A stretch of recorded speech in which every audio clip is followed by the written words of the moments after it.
Hello students, this is Dr. Vibha Tiwari, Assistant Professor of English, Chaudhary Balluram Godara, Government Girls College, Sri Ganganagar. Students, in my previous two videos, I had dealt with the opening lines of the poem Locksley Hall by Alfred Lord Tennyson. So today we are going to proceed further. Before I take up the original text, let me have a quick review of the poem that we have covered up till now. In this poem, it's a dramatic monologue, as I told you in the very beginning. So, in this dramatic monologue, the narrator is just remembering the days that he spent in his childhood and youth on a particular place called Locksley Hall, and he is trying to remember the things that he did over there. This much portion or this much thing we had covered in the previous videos. So let's take up the lines for today.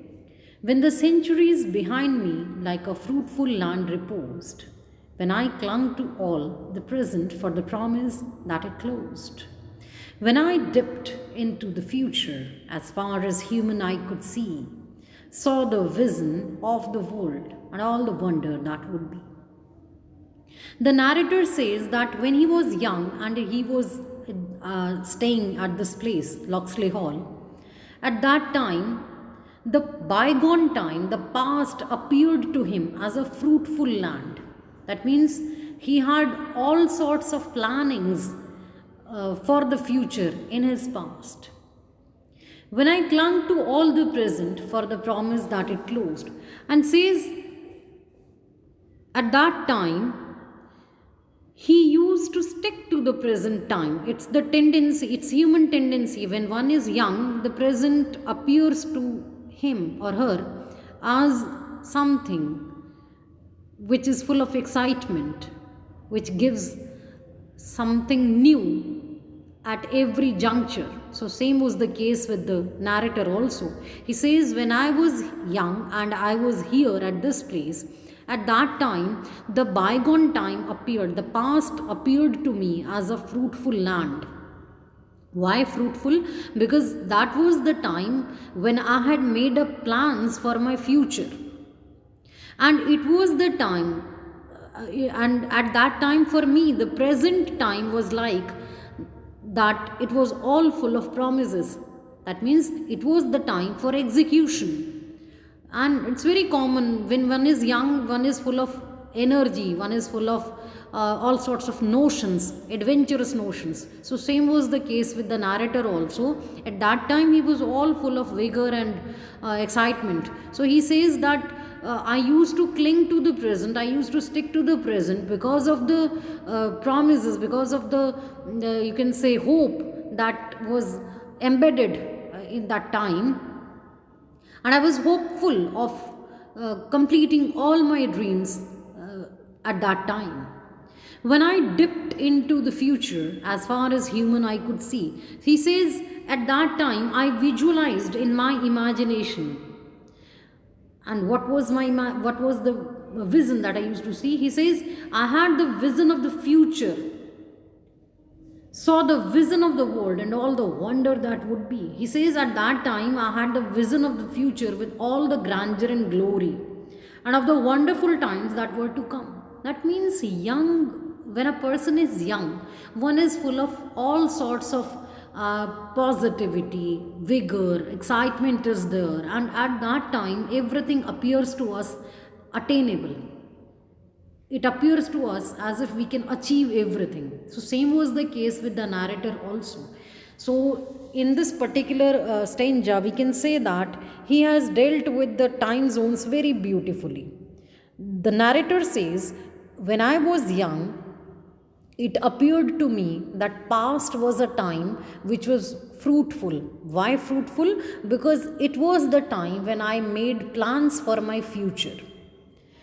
And the present time appeared to me full of all the more vigor and excitement, because it was the time when I had to literally execute the plans that I made in my past.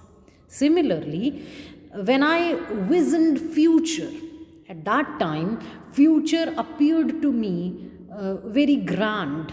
It was something full of grandeur and glory for me, because I was very much hopeful about my success in the future. Let's proceed further. In the spring, a fuller crimson comes upon the robin's breast. In the spring, the wanton lapwing gets himself another crest. In the spring, a livelier iris changes on the burnished dove. In the spring, a young man's fancy lightly turns to thoughts of love. Now, a very important turn of events or a very important phase that came in the life of the narrator has been very graphically discussed by him in these lines. And these lines are also noteworthy for the pictorial beauty that these lines are having. Here, the poet is describing that phase of his life. The narrator is describing that phase of his life when he actually fell in love.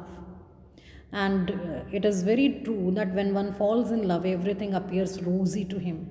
And the season appears to be that of the spring all the time. So that's what he is also describing here. So he says, in the spring, a fuller crimson comes upon the robin's breast. He says, with the coming of spring, all the nature wears a sunnier and more beautiful aspect. There is a glorious renewal of life, and all nature is decked out in her very best.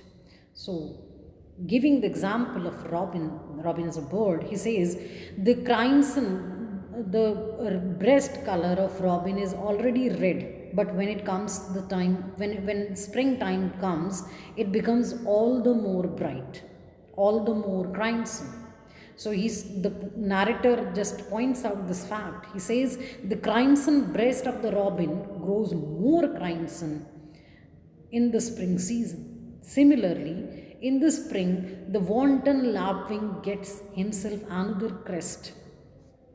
In this season, the lapwing also gets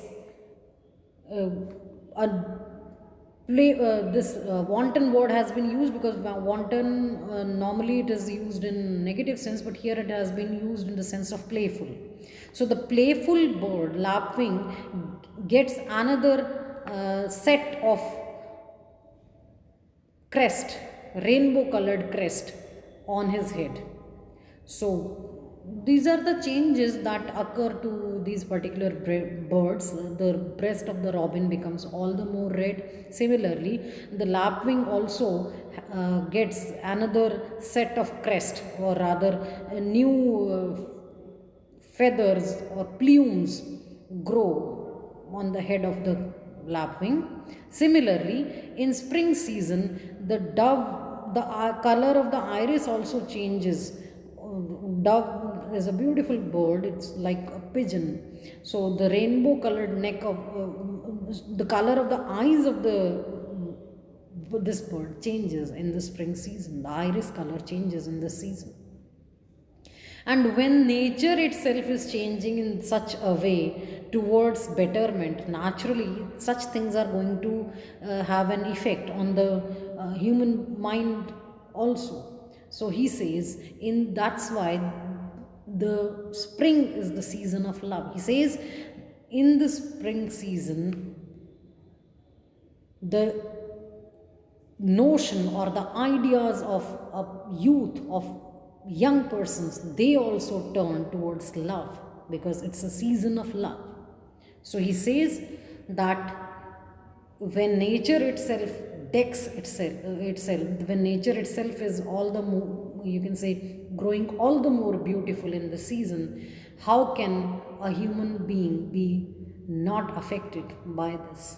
So he says even youth gets attracted towards the opposite one, and it's the season when the ideas of a young man turn towards the notion of love. So, in this particular paragraph, very beautifully, the change in the season has been described by giving various examples like the reddening of the robin's breast, the getting of a new plume on lapwing, and the change in the iris color of dove. Similarly, he says all these things have a serious effect on the personality and the ideas of a young man also. So this is the season which turns a young man towards love. I think the lines are clear to you. We are going to continue further in the next video.